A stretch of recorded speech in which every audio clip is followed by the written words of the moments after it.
नमस्कार, India news देखना आप आपके साथ। मैं हूं आयुष सूर्यवंशी। रुक करेंगे सुपरफास्ट खबरों की तरफ। मुख्यमंत्री शिवराज सिंह चौहान ने आज केंद्रीय रक्षा मंत्री राजनाथ सिंह से सेना के सहयोग के संबंध में चर्चा की। मुख्यमंत्री ने कहा, आवश्यकता हुई तो मध्य प्रदेश शासन सेना अस्पतालों में आइसोलेटेड रोगियों के लिए ऑक्सीजन व्यवस्था भी उपलब्ध करवाएगी। सेना के अधिकारियों ने रोगियों की समुचित देखभाल के लिए पैरामेडिकल स्टाफ उपलब्ध कराने के लिए भी आश्वस्त किया है। मुख्यमंत्री चौहान ने कहा कि एक तरफ का युद्ध है, सेना के साथ हम मिलकर लड़ेंगे और विजय प्राप्त करेंगे।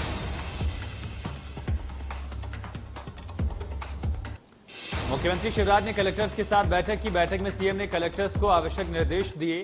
कलेक्टर ध्यान रखें कि लोग मोहल्ला कॉलोनी गांव कस्बे से 30 अप्रैल तक न निकलें। सीएम ने कहा कि अगर संक्रमण की चेन को तोड़ना है तो ये सभी कदम उठाने पड़ेंगे। वहीं सीएम शिवराज ने पीएम मोदी और रक्षा मंत्री से फोन पर कोरोना की रोकथाम को लेकर बात की है।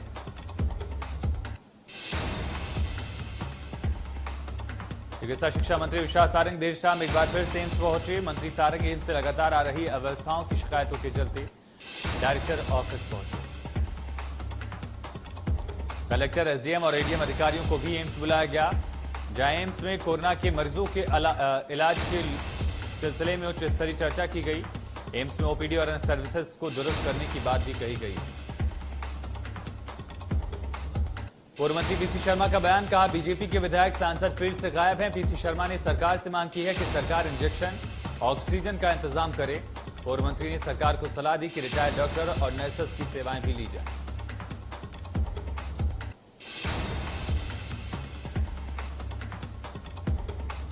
पूर्व मुख्यमंत्री दिग्विजय सिंह ने महाराष्ट्र के पूर्व मुख्यमंत्री देवेंद्र फडणवीस को ट्वीट कर रेमडेसिविर इंजेक्शन की खरीदी को लेकर सवाल उठाए।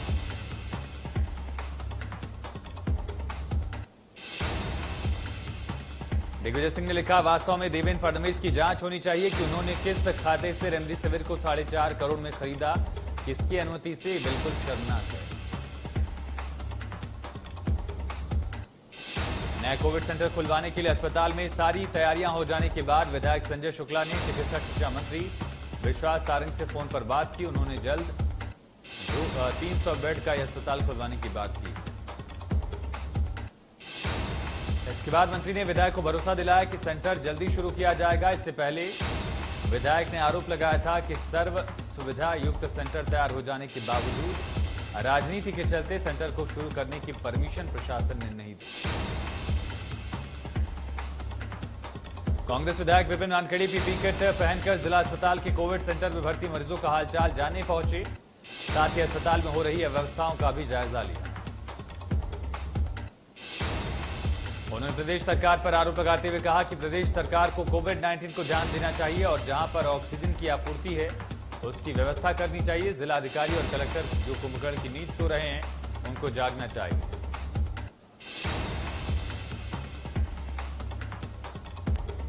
कोरोना के कहर के बीच संसदीय सचिव कांकेर विधायक के बेटे की शादी में भीड़ में नाचने का वीडियो वायरल हुआ है। विधायक के बेटे की शादी में जमकर कोरोना से बचाव के नियमों की धज्जियां उड़ाई गई।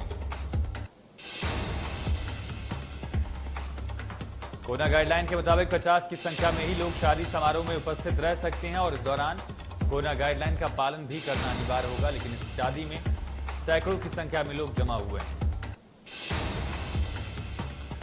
विधायक के साथ किसी ने भी मास्क नहीं पहना था। विधायक के बेटे की शादी 7 अप्रैल को हुई थी, जिसमें विधायक जमकर डांस करते नजर आए।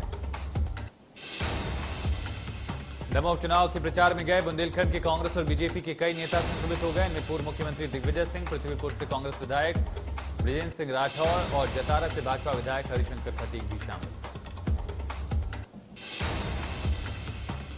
बीजेपी के संस्थापक सदस्यों में से एक पूर्व राष्ट्रीय अध्यक्ष कुशाभाऊ ठाकरे के भतीजे का निधन। 58 साल के शिरीष ठाकरे कोरोना संक्रमित थे। 3 दिन से इंदौर के सरकारी अस्पताल एमटीएच में भर्ती थे।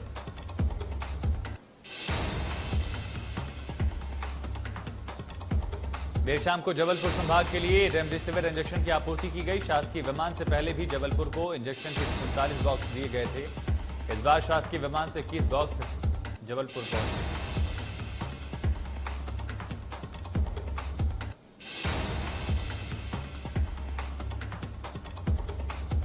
अशोकनगर में कोरोना की दूसरी लहर जब से तेज हुई तब से अशोकनगर में विधायक के प्रयास और पूर्व सांसद और राज्यसभा सांसद ज्योतिराज सिंधिया का साथ मिल गया है।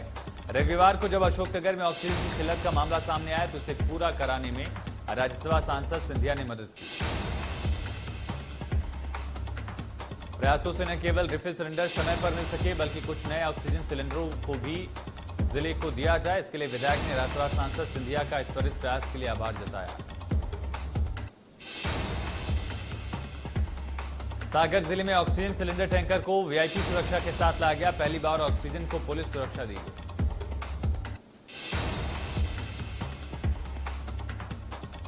जांजगीर चांपा में स्वास्थ्य विभाग की बड़ी लापरवाही सामने आई। कोरोना से हुई मौत के बाद शव को तालाब किनारे दफनाया जा रहा है। कम गहराई में लाश दफन होने की वजह से कुत्ते उन लाशों को निकाल कर खा रहे हैं। राजनांदगांव जिले के जिला मेडिकल कॉलेज अस्पताल में कोरोना से मौत हुए मरीजों के शव की अदला बदली हो गई। अस्पताल ने परिजनों को किसी और का शव दे दिया। परिवार ने बिना देखे शव का अंतिम संस्कार कर दिया। शव की अदला बदली से दोनों परिवार आपस में भिड़ गए। पुलिस ने दोनों परिवारों को समझाकर अस्पताल प्रशासन पर सीधे आरोप परिवार की तरफ से लगे। इंदौर के बाद भोपाल में नकली रेमडेसिविर इंजेक्शन की कालाबाजारी का मामला सामने आया।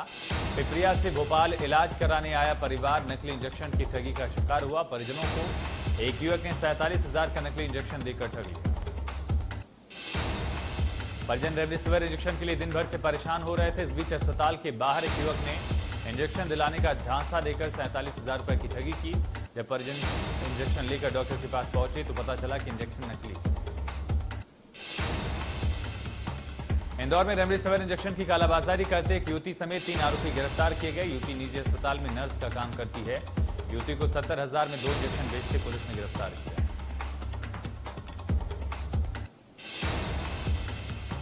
शुजालपुर में अपना कोविड केयर सेंटर में मुफ्त में कोरोना मरीजों को रेमडेसिविर इंजेक्शन के साथ दवा, इलाज, खाना, जांच और सब सुविधाएं फ्री दी जा रही हैं। यहां से 10 मरीज ठीक होकर अपने घर वापस जा चुके हैं।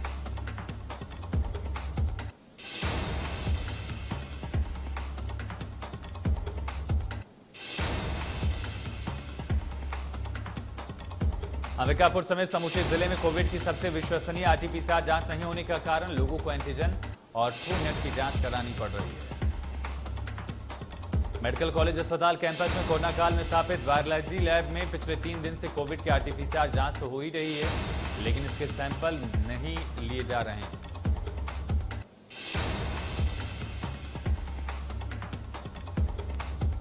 शाहजहांपुर में संक्रमित पति को लेकर इंदौर पहुंची एक महिला 4 दिन से अस्पताल भटक रही है, पर कहीं पर भी बेड का इंतजाम नहीं हो पाया। एमजी रोड पर जिला कोर्ट के सामने महिला फुटपाथ पर पति का सर गोद में लिए बैठी। मरीज के बेटे ने बताया कि 4 दिन से मां और पिता के साथ इंदौर में है। पिता का ऑक्सीजन सैचुरेशन लगातार गिर रहा है। अस्पतालों में बेड ढूंढ कर परेशान हो गए। अशोकनगर में कोरोना की दूसरी लहर तब से तेज हो गई है। अशोकनगर के विधायक के प्रयासों और पूर्व सांसद राज्यसभा सांसद ज्योतिराज सिंधिया का साथ मिल गया।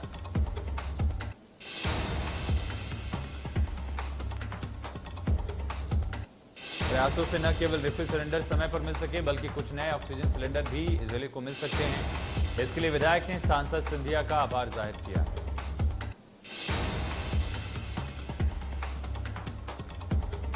विदिशा में लगातार बढ़ रहे कोरोना संक्रमण को देखते हुए जिले की 589 ग्राम पंचायतों में आइसोलेशन सेंटर बनाए गए, जहां पर कोरोना पॉजिटिव व्यक्ति को होम क्वारंटीन रखा जाएगा। कोरिया में लॉकडाउन के दौरान 2 बजे तक बैंक खोलने की छूट मिलने के बाद मनेनगढ़ सेंट्रल बैंक के बाहर लगी भारी भीड़। सैकड़ों की संख्या में बैंक पहुंचे ग्रामीण, महिलाएं, बच्चों को भी साथ लेकर पहुंची बैंक।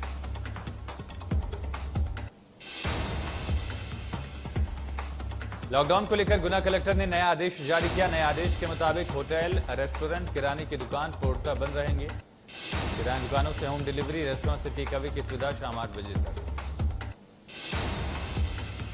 सब्जी और दूध डेयरी को 10 बजे तक खोलने की इजाजत है। लॉकडाउन की अवधि को 26 अप्रैल तक बढ़ा दिया गया है। ये लॉकडाउन सख्त रहेगा और कर्फ्यू की तरह ही रहेगा। इस दौरान पुलिस लॉकडाउन का उल्लंघन करने वालों पर कार्रवाई करेगी। सरगुजा में कोविड संक्रमण को देखते हुए 23 अप्रैल की जगह 26 अप्रैल की रात 12 बजे तक लॉकडाउन बढ़ाया गया है। कलेक्टर ने आदेश जारी कर लॉकडाउन के समय को संशोधित किया। सुबह 8 बजे से दोपहर 2 बजे तक कोविड नियमों का पालन करते हुए अति आवश्यक सामग्री की बिक्री पर छूट रहेगी। इस अवधि में फल, सब्जी, अंडा, चावल, दाल, आटा, खाद, तेल और नमक ठेले के माध्यम से डोर टू डोर बेचा जाएगा। मुरैना में जिला प्रशासन और पुलिस संक्रमण की चेन को तोड़ने के लिए सड़कों पर अनावश्यक आवागमन करने वालों को खुली जेल में रख रही है। बेवजह घूम रहे लोगों पर 100 से 500 रुपए का जुर्माना भी लगाया जा रहा है। देर शाम पार्कों में बैठे अनावश्यक रूप से लोगों से उठक बैठक करवाकर कड़ी चेतावनी के बाद घर भेजा गया। प्रशासन ने वर्तमान स्थिति को देखते हुए 2 दिन का लॉकडाउन बढ़ाकर 26 अप्रैल सुबह 6 बजे तक किया। विदिशा में देसी विदेशी शराब की सभी दुकानें बंद करते हुए कलेक्टर ने 25 अप्रैल तक ड्राई डे के आदेश जारी किए। लॉकडाउन के दौरान शराब की बिक्री पर रोक। अब सोमवार से अगले रविवार तक जिले की शराब की दुकानें बंद। बिहार सरकार के मंत्री शाहनवाज हुसैन ने सीएम अरविंद केजरीवाल पर कसा तंज। कहा, अरविंद केजरीवाल को थोड़े दिनों के लिए राजनीति नहीं करनी चाहिए, विज्ञापन से ऑक्सीजन और दवा नहीं मिलती। शाहनवाज हुसैन ने कहा कि एक दिन आकर वो कहते हैं कि कोरोना के लिए हमारे पास बेड की कमी नहीं है, दूसरे दिन कहते हैं कि बहुत कमी है। केजरीवाल राजनीति से ऊपर उठी। केंद्रीय मंत्री और भाजपा नेता पीयूष गोयल ने बताया कि सभी राज्यों को ऑक्सीजन उपलब्ध कराने की योजना बन गई है। आज हमने 6177 मेट्रिक टन ऑक्सीजन अलग अलग राज्यों को उपलब्ध कराई। केंद्रीय मंत्री ने कहा कि 20 अप्रैल के बाद महाराष्ट्र को 1500 मेट्रिक टन ऑक्सीजन दी जाएगी, दिल्ली को 350 मेट्रिक टन, उत्तर प्रदेश को 800 मेट्रिक टन ऑक्सीजन मिलेगी। यूपी में पंचायत चुनाव का दूसरा चरण, 20 जिलों में डाले जा रहे वोट। कोरोना प्रोटोकॉल का रखा जा रहा विशेष ख्याल।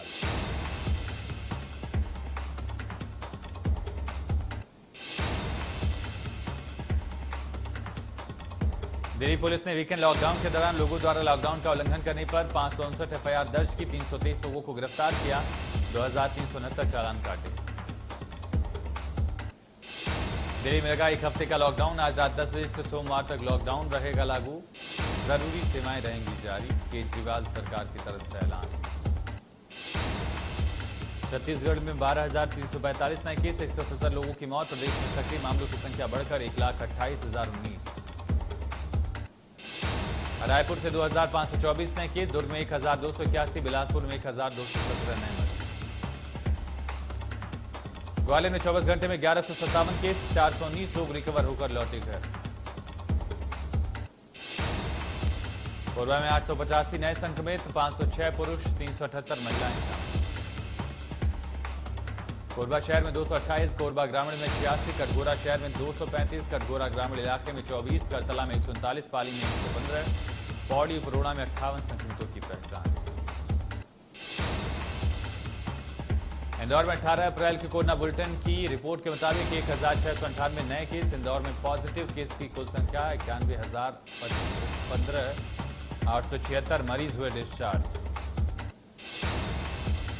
महासमुंद में मिले 493 कोरोना पॉजिटिव। महासमुंद से 197, बागबाहरा से 144, पिथौरा से 65, बसना से 33, सरायपाली से 54। उमरिया में 121 लोगों की कोरोना रिपोर्ट आई पॉजिटिव। नौरोजाबाद में 6, चंदिया में 2, पाली में 42, करकेली में 25, मानपुर में 22 केस, अब तक जिले में 31 की मौत। पन्ना में 237 नए कोरोना पॉजिटिव संक्रमितों का आंकड़ा बढ़कर हुआ 2,689। स्वस्थ हुए मरीजों की संख्या 1,650। जिले में एक्टिव केस की संख्या 1,027। बलौदाबाजार में 516 नए मरीज, जिले में अब तक 202 मरीजों की हो चुकी है मौत। मुरैना में 203 नए संक्रमित मिले, एक्टिव केस की संख्या बढ़कर हुई 675। बिलासपुर में कोरोना का कहर जारी, आज जिले में मिले 1217 केस, 24 मरीजों की मौत। पेंडा में 166 नए केस, अब तक 3,219 मरीजों की हो चुकी है पहचान। एक्टिव केस की संख्या 1551, 1,648 मरीज स्वस्थ होकर घर। अनूपपुर में 197 नए कोरोना संक्रमितों की पुष्टि, 128 मरीज स्वस्थ होकर हुए डिस्चार्ज। जिले में अब तक कुल कोरोना मरीजों की संख्या 3,400। देश भर में कोरोना महामारी के मामलों में लगातार बढ़ोतरी हो रही है। देश में लगभग 2,75,000 केस, एक दिन में लगभग 1,620 लोगों की। दिल्ली में 24 घंटे में 25,462 नए मामले, 20,159 लोग डिस्चार्ज, 161 की मौत। महाराष्ट्र में 24 घंटे में 68,631 नए मामले, 45,654 लोग डिस्चार्ज, 503 लोगों की गई जान। मुंबई में 8,489 नए मामले, 53 लोगों की हुई मौत। पुणे में पिछले 24 घंटे में 12,707 नए मामले, 116 लोगों की मृत्यु दर्ज की गई, 9,415 लोग डिस्चार्ज। नागपुर में 24 घंटे में 7,107 मामले, 85 मौत, 3,987 रिकवरी। यूपी में 24 घंटे में कोरोना के 30,500 से ज्यादा केस सामने आई, एक दिन में 127 लोगों की मौत हुई। राजस्थान में 24 घंटे में 10,514 नए मामले सामने आए, 3,084 लोग डिस्चार्ज हुए, 42 लोगों की मौत दर्ज। उत्तराखंड में 2,630 नए मामले, देहरादून में 1,281, हरिद्वार में 572, कुल मामलों की संख्या 1,24,000 पार। पंजाब में 24 घंटे में 4,957 नए मामले, 3,141 लोग डिस्चार्ज हुए, 68 लोगों की मौत। गुजरात में 24 घंटे में 10,340 नए मामले, 3,981 लोग डिस्चार्ज, 110 की मौत। तमिलनाडु में 24 घंटे में 10,723 नए मामले सामने आए, 5,925 लोग डिस्चार्ज हुए, 42 की मौत हुई। कर्नाटक में 24 घंटे में 19,067 नए मामले, 4,603 लोग डिस्चार्ज, 81 लोगों की मृत्यु दर्ज की गई। केरल में 24 घंटे में 18,257 मामले, 4,565 लोग डिस्चार्ज, 25 मौत।